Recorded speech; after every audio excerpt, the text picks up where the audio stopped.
All right, I'm driving on Interstate 25. I've got a good hour's drive to get to Pueblo. I'm actually picking up my bike. It's roughly 12 or 13 days, 12 days since I biked across America. And I wanted to do another video kind of sharing more reflections. And I'll be safe, I promise. It's kind of rural out here. There's me, yay! But I thought I would just do a video talking about some more reflections. And because I'm inside a car, there's not a lot of wind noise, so that's nice. You know, here's what I was thinking. There's like two distinct, separate worlds. There's the world of biking across America, and then there's the kind of the normal world that the rest of everyone lives in. And almost like the Matrix, maybe that's not a good analogy, but the Matrix, they're separate worlds. Because, you know, when I biked across America this last time, it was hard, it was grueling. There were just many mornings I didn't want to go, and I was kind of filled with fear, and just a lot more midlife issues were coming up that I was thinking about, and kind of made me sad as I was biking. And there's just a lot of hard stuff. Sometimes the shoulder wasn't any good. I was always worried about flat tires. And yet here I am. Like, once the trip ended, actually it was around day 50 or 51 out of the 53-day trip, that's when I started to think, you know, I wouldn't mind going again. And even now, 12 days after the trip is over, I guess today would be day 65 if I was still counting. The trip ended on day 53. Even now, as I'm home and I'm actually working on my 53-day journal, and I finished day 3. It's this online journal on my website, bicycletrip.net. I'll put a link below. Even now, I look back and I think, what a beautiful thing I did. What an amazing thing I did. It was so worth going. It was so worth going. Are you kidding me? I mean, it's like I've forgotten about the hard times. You know, I've forgotten about just all the negatives, and I'm like, oh, it was so worth it. Look at your pictures, look at your videos, look at what you did. So it's like when you're in the world of biking across America,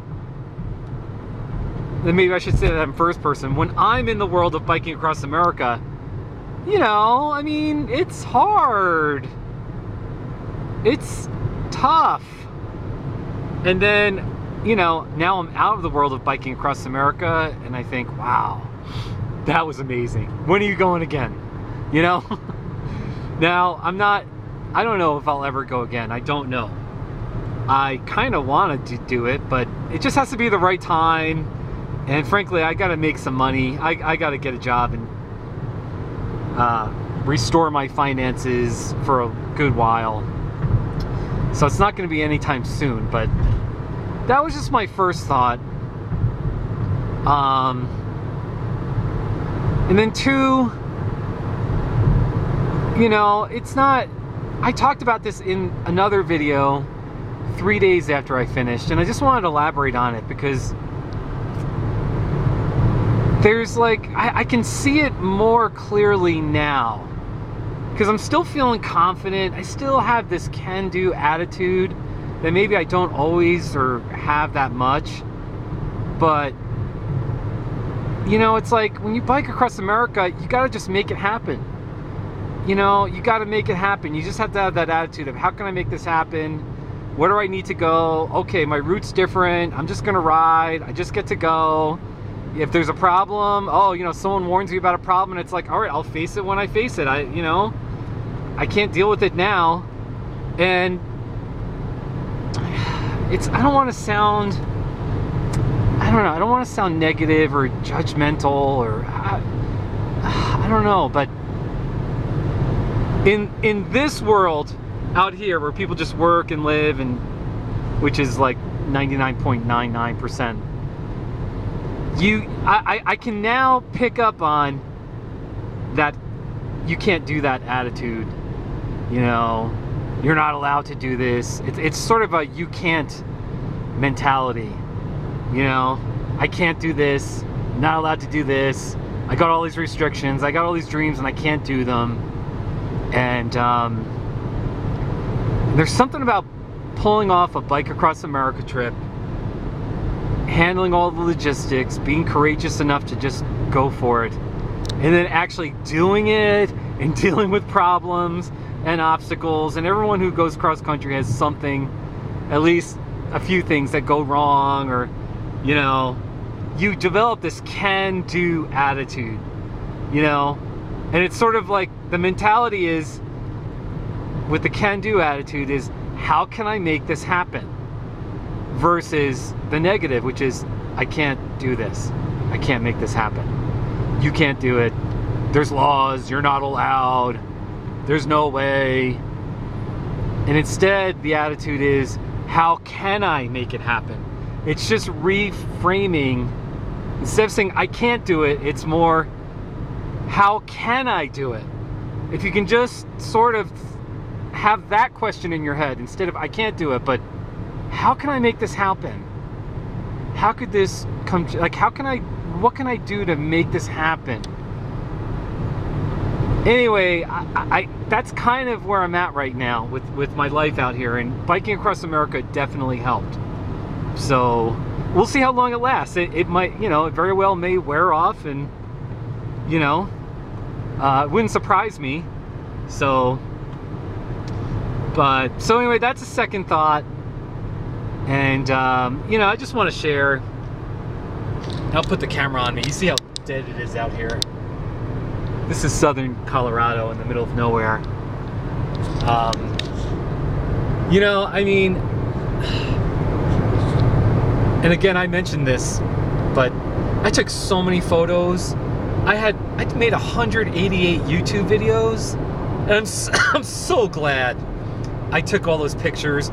Now I'm working on my journal, my day-to-day journal that a lot of people stumble on, and then they find me. And okay, I'm gonna turn it back. It's just funny to face me.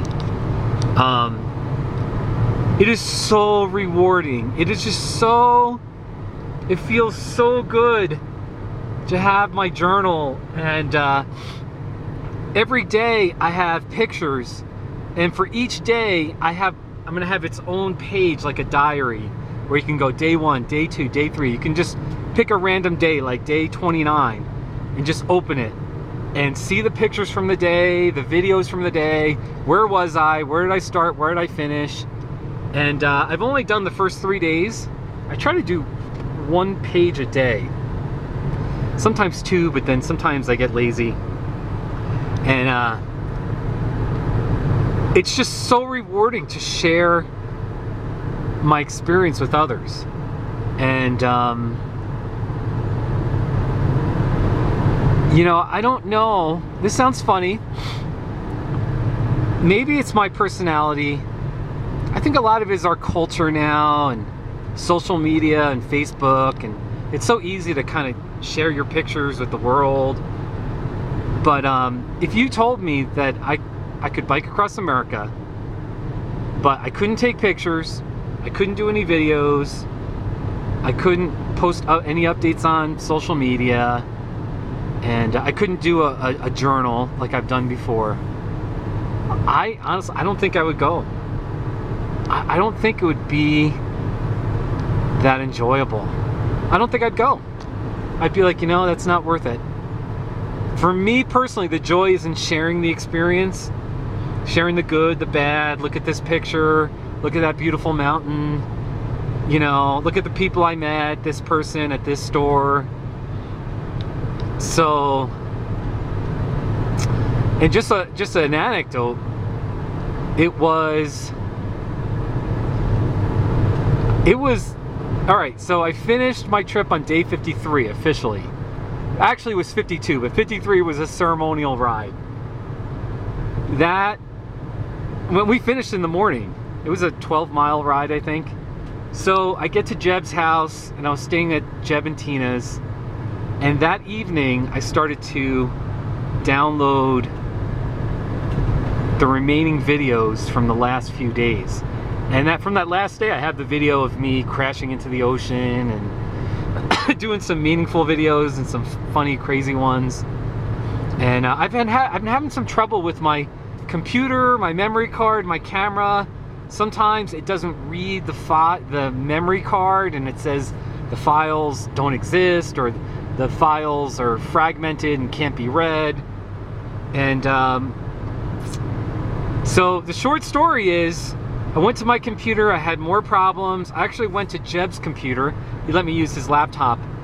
And for 10 minutes, his computer said there are no files. Like, it's totally screwed up. And so I freaked out, because pretty much the last 4 days, all of my photos from day 50 to 53, all of my amazing videos were gone. Or at least I thought they were gone. I was freaking out. And by the way, I think they're amazing. You might not think they're amazing, but anyway, all right, you get the point. Anyway, so I actually called Ben in Phoenix, my buddy. He's kind of a techie guy.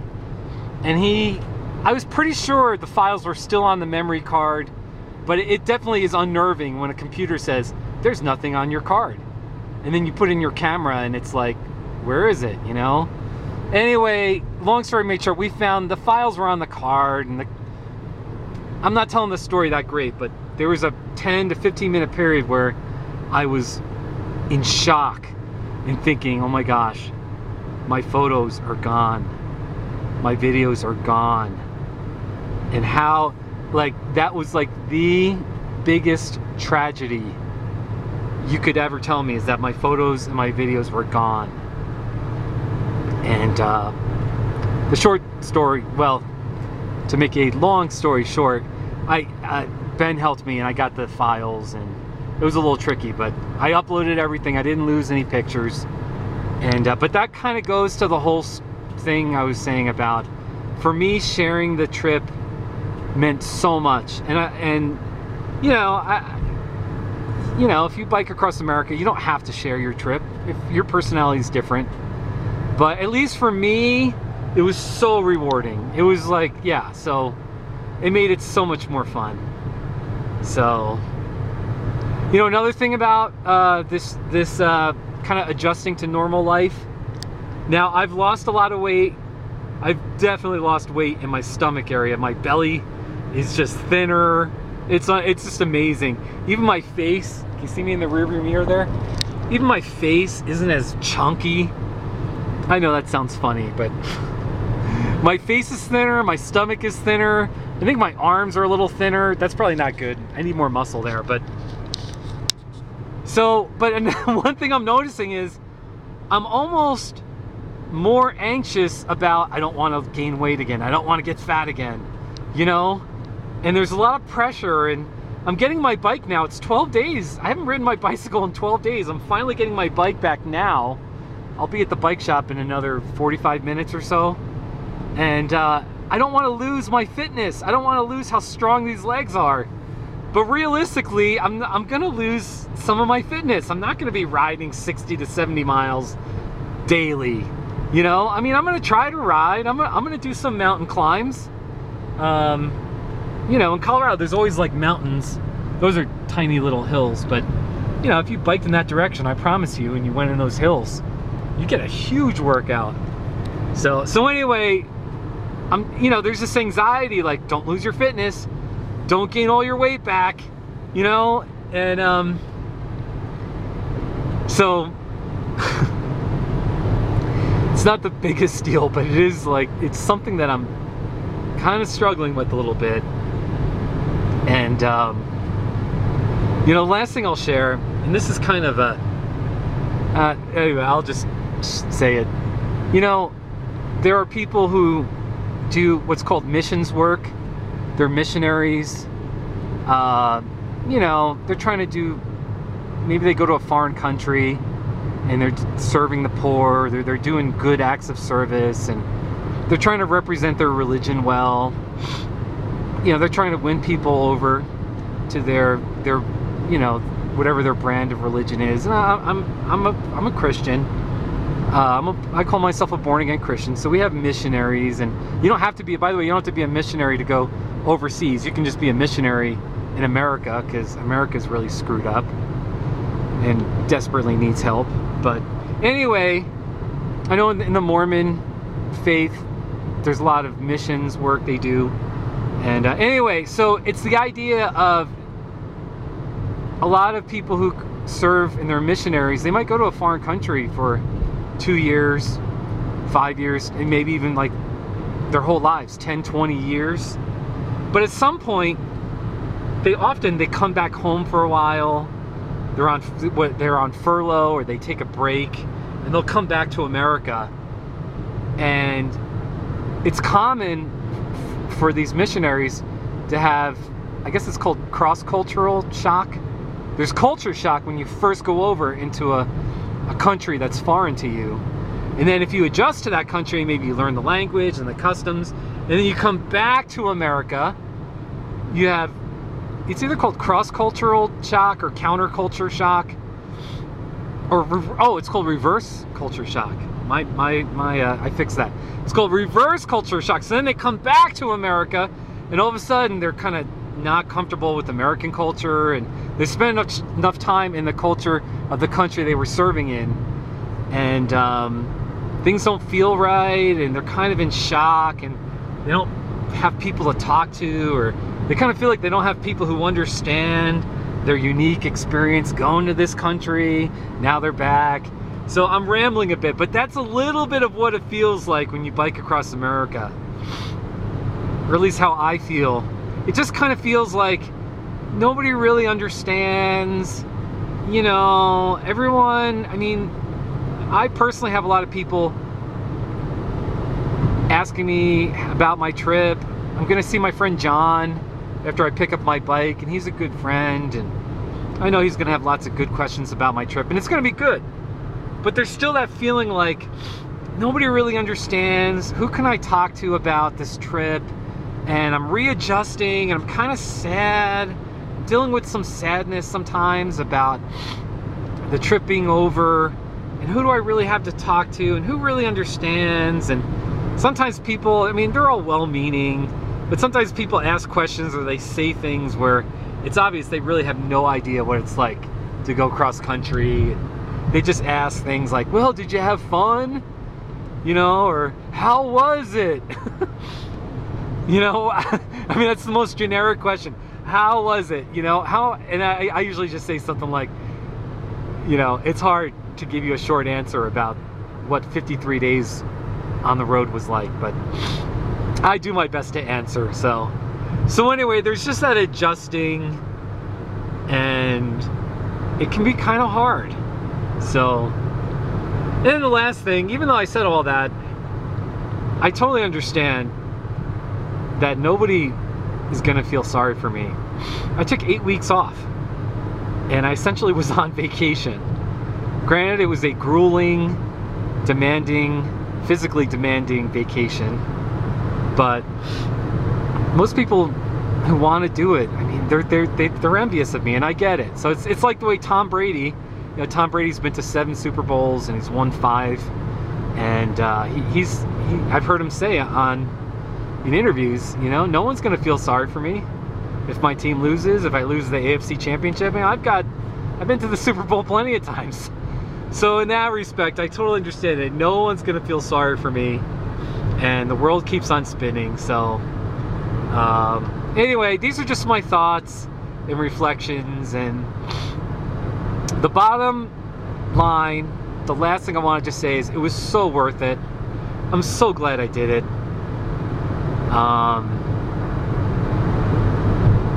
I can't wait to just see a bicyclist on the shoulder, and you can just tell when it's somebody who's going a long distance, a multi-day touring cyclist, and hopefully I'll have a place to pull over and encourage him or her, or ask if they need help, or I got my bike rack on the back if they need help or something. So that'll be a lot of fun. So so there you go. I'm gonna stop here. Thanks for listening and watching. I've been safe on the road. There's so nothing out here. So, by the way, that mountain out there to the left, that's called Greenhorn Mountain. The elevation up there is 12,600 feet. I hiked up there last summer. You might notice there's a lot of white. There's still plenty of snow up there.